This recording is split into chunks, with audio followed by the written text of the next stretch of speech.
faiths and religions. So there is a variety that we can choose from. There are also tribal faiths, which I have seen from very close.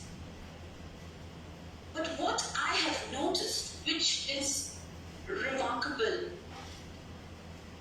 and I admire about Islam, is that Islam never changes the teachings or your beliefs over the generations. That cannot be said about any other religion. Dr. Yusuf, if you could just translate this, please. Yes, sure. I'll do it now. طبعا في البداية هي قدمت نفسها بروفيسور أوليفر جونسون من جامعة بونا في الهند. هي حاصلة على 3 شهادات ماجستير في علم النفس التربوي والأدب الإنجليزي وكذلك في الإدارة التربوية والدكتوراه كذلك في الأدب الإنجليزي. فهي تشكر عمادة كلية الآداب والسيد العميد المحترم دكتور عمر لانضمامها إلى الندوة، لأنها المرة الثانية تنضم إلينا، وهي شاكرة لهذه الدعوة وممتنة لعمادة الكلية والسيد العميد. فمن خلال تجربتها في الهند وبما يخص موضوعنا اليوم، كما تعلمون بأن الهند تحتوي على عدد كبير من الأديان والطوائف. فلاحظت أن الإسلام أو الدين الإسلامي الدين الوحيد الذي يحث الناس على الاهتمام بكبار السن، ومن خلال دراستها للموضوع دراسة عميقة طبعا، بحيث أنها حضرت آية من القرآن الكريم. Now, just we are waiting if you read the verse from the Holy Quran, please, will you? Yes. So what I have noticed in Islam is you give a direct guidance to everybody how to follow, especially when it comes to parents. I really admire this. And as the Holy Quran says, I'll be telling you the English version which I have read.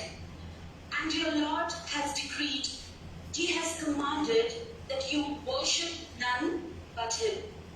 And you show kindness to parents by being dutiful to them.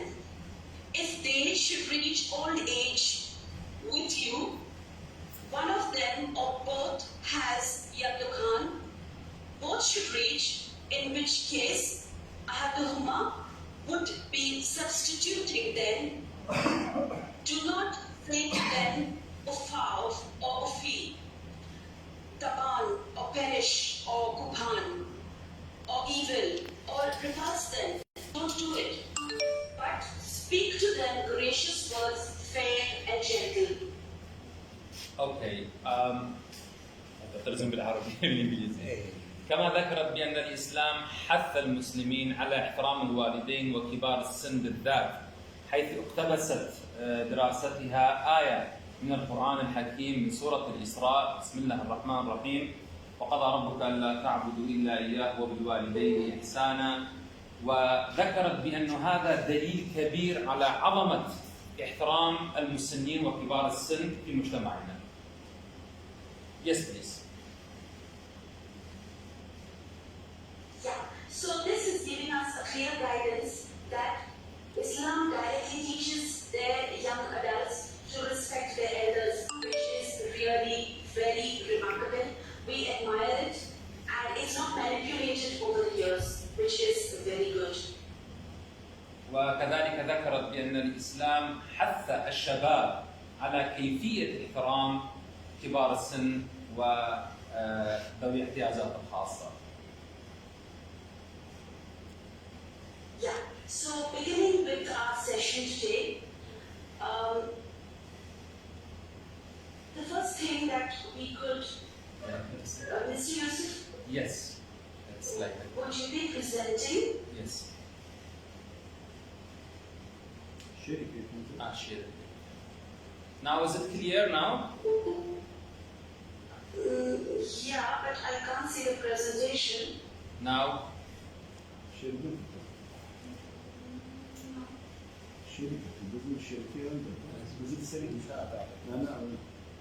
just a minute, please. We are going to share it now. Yes.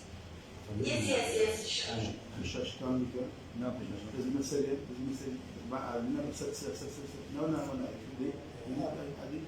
شركة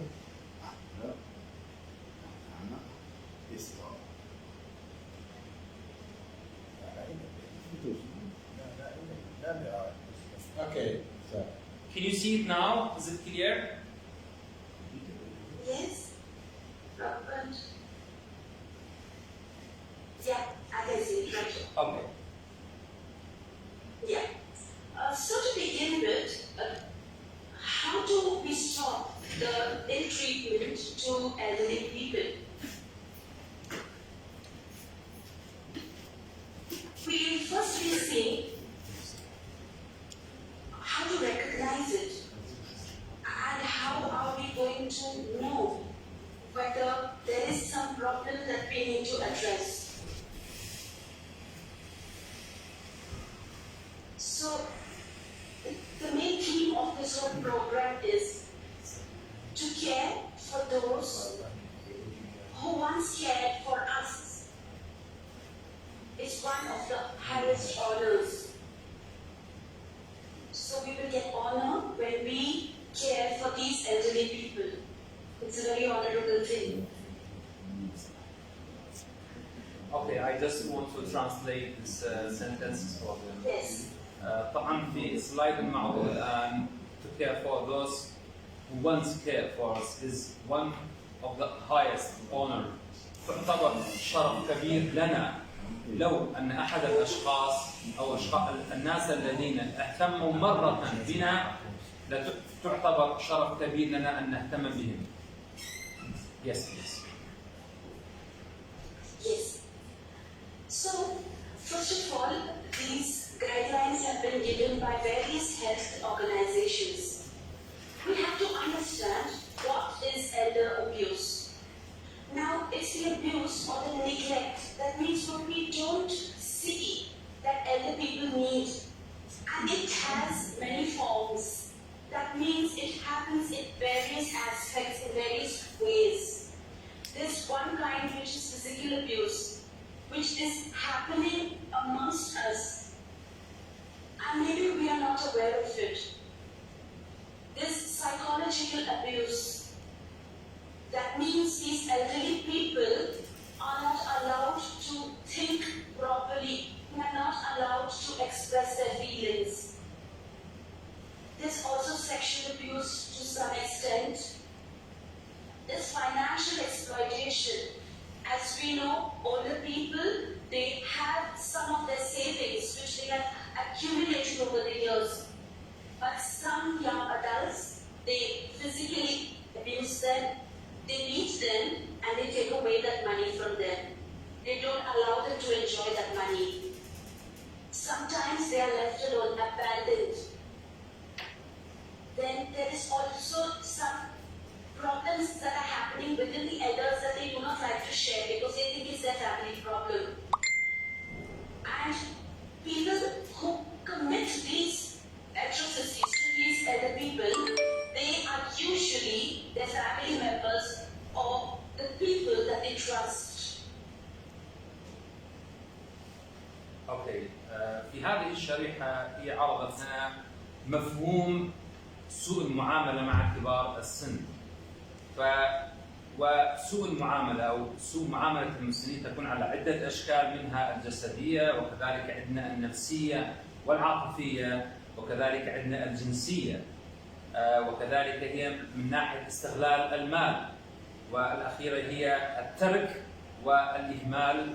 وعادة ما تكون هذه الأمور من الأشخاص المقربين، أي أعضاء العائلة، يعني family members، أو العاملين في أي منظمة، مثلا في دائرة كبار السن أو أي منظمة خيرية، تكون الإهمال من قبلهم. Yes. So let's understand the background of these facts. Now, research has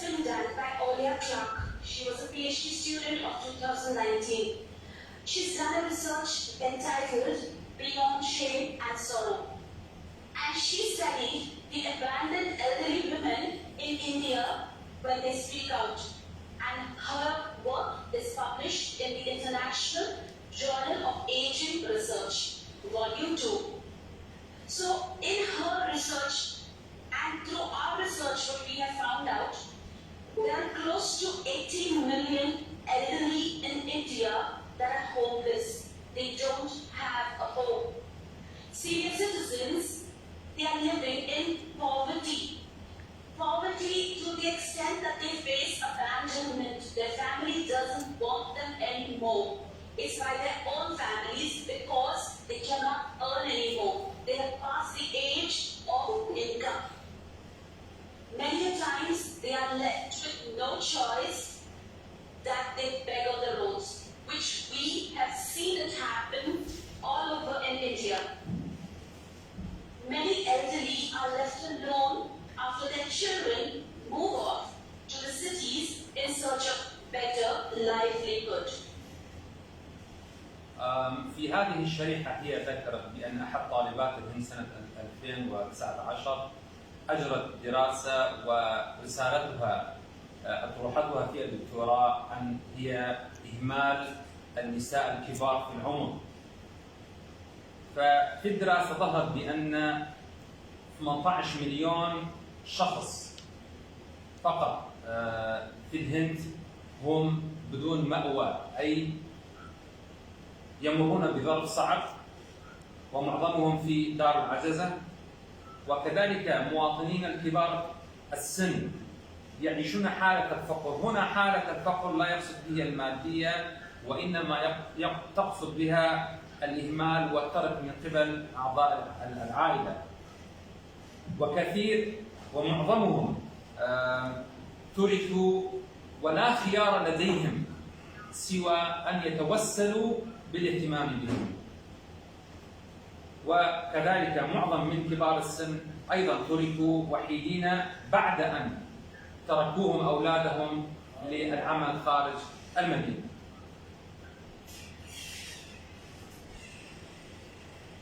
So the big question that we all are supposed to ask is, what elders do for children and what do they get in return?